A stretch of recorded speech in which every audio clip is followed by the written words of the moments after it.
you very much. Welcome. I'm not sure what's happening here. How do I get that to... Oh, you're just... That's magic. It really is.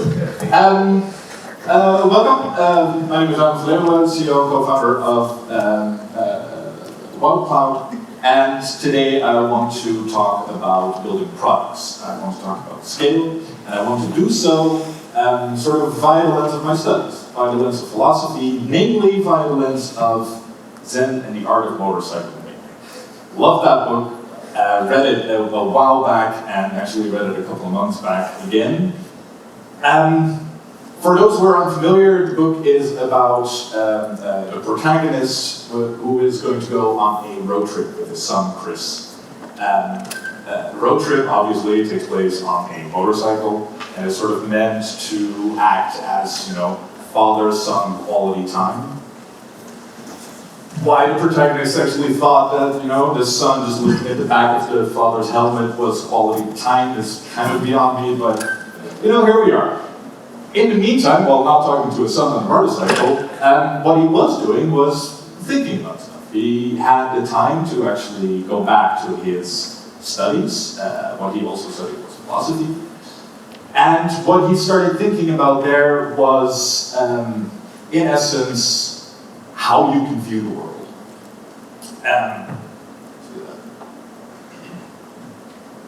Yes.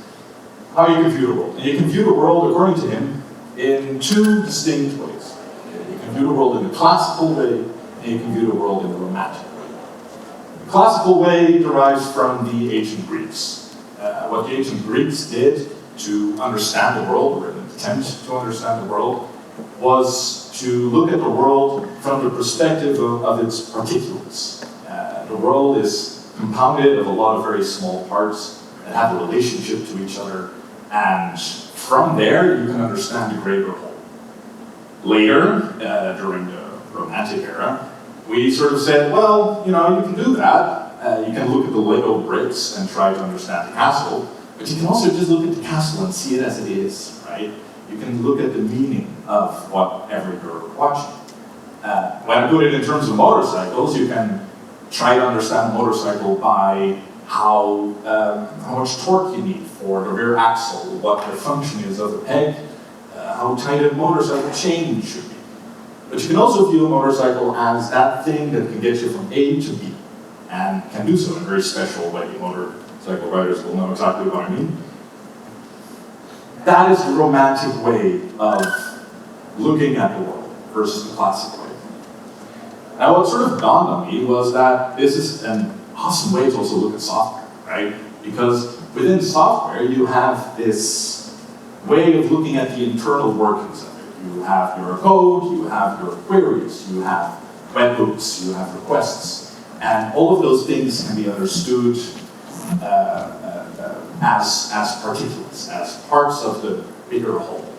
But you can also look at it in a romantic way. You can look at it from the perspective of its use. The use of your software is the thing that actually gives you a tool that gets you from A to B, maybe even in a special way. So, why am I talking about the romantic side of software? I want to talk about the romantic side of software because of two characters in the book, Zen and the Art of Motorcycle Making, namely John and Sylvia Sutherland. When they're on their road trip across the United States, what at some point happens is they meet a couple. And that couple, John and Sylvia, they don't have the same interest in the mechanics and the technology behind the motorcycle. They just see the use. They are completely dependent on this motorcycle, on its proper functioning, but they do not care at all about the torque required for the rear axle. They don't care about what sort of tightness the chain should be. They want this motorcycle to just get them from A to B. They purely see the motorcycle in that sense from its use, not from the technological side, from the romantic side, not the structural side, right? And I want to focus on these people a little bit. Basically because we have those people also in the sense of people requiring websites. when we talk about websites, you can pretty easily see the internal mechanics of a website, the classic side, the technological side of it all, right? The use side of it is what gives me, a client or a customer, the possibility to actually move my company forward, to evolve my company, to get from A to B with my company using this website. And to do so, I don't necessarily need to know what the underlying technology is or how it works. I can just use it as a tool, much like John and Sylvia used the motorcycle as a tool to actually get somewhere. But the interesting thing is they are not interested in technology at all. They don't want to know how everything works. They probably will take a long time figuring out what a plugin is and why do you have to install a plugin. I just want a website, right? So what these people need is a romantic website. What these people need is a website that is completely geared towards use, and specifically their use. Because we can tell John and Sylvia, like, yes, of course, you do need to know a little bit about motorcycle maintenance before you can actually start working on your site, but it's not that much, I promise.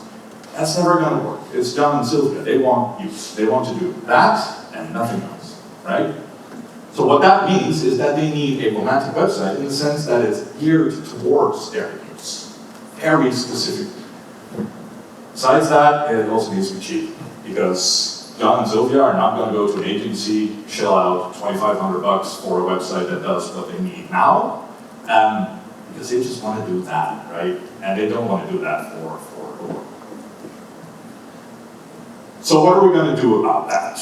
Right? We have our romantic website. We know that it should be cheap. So we have a highly specialized website, and we know that that should be cheap. How can you do that? How can you possibly do that? And the way I want to talk about that is basically via, again, Zen and your motorcycle maintenance. The eventual point I'm going to make is something along the lines of know your stuff, use it properly. Genius, I know. it's revelatory, I know. But the devil's in the details, right? Because what does properly mean here? And what do I mean when I say know your stuff? Well, firstly, let's look at this. This, according to me at least, is sort of this is a pretty normal stack, right? This is a normal WordPress stack that sort of displays like where the knowledge is, right? You've got your infrastructure, and that infrastructure makes it possible to have WordPress actually running, right? This is your hosting. WordPress actually makes it possible to have a client application, and that client application has some use for the client. It's pretty simple, right? What's interesting about this, I thought, is that those relations sort of have a double meaning, right? These lines, they have a double meaning in exactly the same way that sort of art works, because the infrastructure, the use of the infrastructure is for WordPress to run. WordPress then uses the infrastructure as technological underpinning to actually make itself possible to be of use for a client application, right? So what that means is that the classic and the romantic sort of come together in each of these relationships. It just depends on the perspective that you look at this stuff. And we'll circle back to that in a bit. What I want to do first, though, is show you what actually happens if you take websites like these and you scale it up, right? Because this is pretty normal stack. When you have an agency, you'll have a bunch of customers, and what we want to do is we want to try to get that normal agency model to fit into having a romantic website for cheap. Firstly, it will probably look something like this. You've got your client using an app. Agency has knowledge about that client and therefore can actually build an app, right? And agency needs to have that in a very specific infrastructure. This is way too complex. And the first thing I know you'll also be thinking is, well, yeah, but nobody actually has like that much infrastructure for each of their customers, right? That just doesn't really happen. First thing you do to cut costs, but also to have this idea of, I want to be able to learn stuff, I want to be able to know more stuff about infrastructure, and make that work for everybody, right? As an agency, whenever you learn something new, you want that knowledge to be as valuable as possible. How do you do that? By applying it a bunch of times, preferably for paying customers, right? So the very first thing you do is you unify the infrastructure. You make sure that everything runs from the same server, from the same setup, maybe not the same server per se, but at least the same technical setup, at least the same thing, so you know what you're doing. You learn something new about a load balancer, and everybody's happy about that because suddenly their websites are tapped quicker, right? What I want to propose then, basically, is that that same idea, you learn something about your infrastructure, you can actually apply that to everybody all at once. And we should also do that in the client app layer right there. Because the client app layer, this basically is saying that we need to know a lot about this client, right? We need to have intimate knowledge of what they're doing. And from there, we can build them some software that they can then use as their technological underpinning to evolve their company, right? But we as agencies, like I used to have an agency, and from there came the entirety of Cloud. We need to have that knowledge in order for the client to actually benefit from our software, right? So we're learning a bunch about all of these people. And then the idea becomes like, okay, but can't we just have one client app then, right? That a bunch of different people can use. Because that means that, much like the infrastructure, if I learn something new about these clients, so that means they're niche, then I can apply that to everybody, right?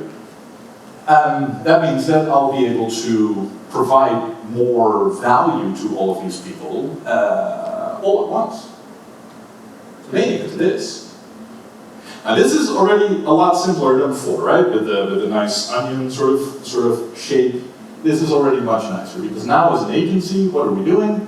We have knowledge of the client app, we have knowledge of the niche probably, we have knowledge of how certain infrastructure works, and from there, a lot of income is coming from a bunch of different clients. Actually, these words don't really make any sense anymore because we've just built SaaS. That's what this is, right? This is just SaaS. So, what do we do then? So, you know, this is that knowledge gain that we have. To make it a bit more concrete, I'll give an example. Let's say that this SaaS is geared towards e-commerce. It's geared towards, for example, selling clothing. The clothing industry does a lot of discounts, right? You've got sales everywhere, and these sales are percentages, etc., etc. Back in December 2022, the Dutch government made a law that said, or actually says, that discounts need to work in a certain way because they were trying to combat misleading discount numbers. Basically, what was happening was people were, they had an iPhone, and that iPhone was $1,000. And after the discount, it became $800. But the first time that this iPhone came out, it was like $1,500. So what did these companies do? They said, here we have an iPhone, it's $800, it's like 50% discount, it's amazing, do it now. That is completely misleading, right? Because had you bought it a week before, it would have been a 20% discount. Not cool. It's also what the government thought. So the government then said, it's all well and good, but your from price needs to be the lowest price in the last 30 days, right? Well, the first time I actually heard that, I was kind of, that is a business rule that is super compatible with software. I can build that easily. And when you have a SaaS here that is actually geared towards these people that are at risk of not being compliant suddenly, even if it is a small e-commerce store, in essence, you're not being compliant, right? If you do it wrong, in essence. So what can you do as an agency here, as the builder of SaaS, You can actually tell people, so we built this new feature that makes sure that you're complying to this new law. Because we simply said, like, the software is not going to show you a price that is different from the lowest price in the last 30 days. Simple as that. So now, because the agency learned something about the niche that they serve, all of the customers gain at least a little bit of value. Very important, because these people, they're buying a website because they're John and Sylvia, right? They have no idea how any of this works. They just know that they need a web presence. So if the agency can pick up the lack of knowledge there and give them something that's in its use, in its romantic way, can be the actual underpinning for their company, it's great. From there, you can actually start having a lot of people use this stuff. So why isn't everybody doing this then, becomes the question. Well, I mean, building SaaS is kind of hard, right? It's not an easy endeavor. It's actually quite costly. There's a lot of money that needs to go into it, especially if you're doing it from scratch. Instead, what might be better is to do it from the perspective of WordPress, right? We have a 20-year-old ecosystem that solves most of your problems, and as long as you do it in the right way, you can just use WordPress instead of building your own, like actually rolling your own. And that's also exactly the vision that Wildcloud had when we started. Basically, there's a bunch of people out there, the John and Sylvias of this world, and these people want a website, but they're not going to install WordPress, right? Because installing WordPress and hosting, that sounds complicated. Nobody really has time for that, etc., etc. And even if they get to it, even if they, have their nephew help if they don't want to buy from an agency, in a year or two they'll have to learn what PHP is. None of that really works. We need to make sure that all of this stuff is provided to them, right?